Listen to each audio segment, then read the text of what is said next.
Appreciate y'all being here, even though you're required to be here. My name's Tanner, and two things I'd like you guys to know about me is that I am born in Texas and was raised there, a little town called Denton. Fantastic place to live. Honestly, there's like 3 main events that I like to go to. 2 of them you wouldn't know of, but some of you might if you like cars. The Texas 2K event, it's fantastic. Highly recommend anybody go to that. But that's not really what I'm here for today. I'm going to major in cybersecurity, but the 3 things I have to go over are my objects of adventure. Actually, no, I'm gonna start with this.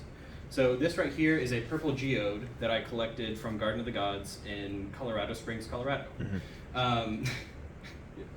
This represents my knack for extreme adventure, so things like zip lining, river rafting, and things of that kind of ladder.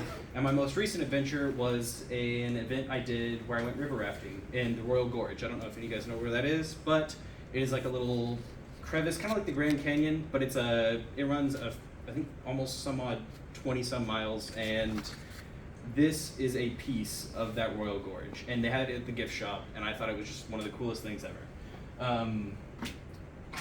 Leading into that, another national park I've been to very recently was the Badlands. So this was a multi-day trip we took. We went up through Yellowstone National Park, up into Glacier, and then came around to the Dakotas, and that left me in the Badlands.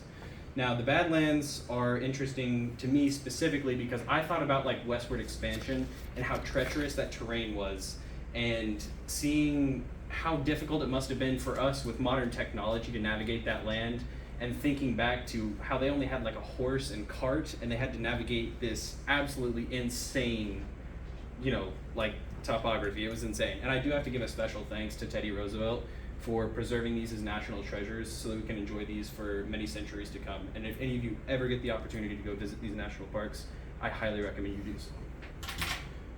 But that's not where my adventures end. So this here is a virtual reality tracking puck, which takes my in-person experiences and puts them into a virtual environment. Most recently, this is my funny story, funny maybe more to me than anyone else, but I was on the International Space Station, and we were trying to avert a world crisis of meteorites hitting the Earth. And I was frantically going around hitting buttons, switching dials, turning knobs, and a whole bunch of different stuff. And in my frenzy, I ended up kicking my PC tower and knocking it into the monitors. And at that very moment, my parents also walk in, so I have to throw my VR headset off, and I look back at them, and everything's coming down. And they come in and save it last minute. So thank God I didn't have to pay for any of that. It would have been a very expensive wreck. But yes, that does conclude my speech, and I would like to conclude this speech by saying, while I do know that this pandemic has been quite a mess for everybody, I am very excited for everything to kind of calm down and me be able to do my in-person adventures again. So yeah, thank you very much.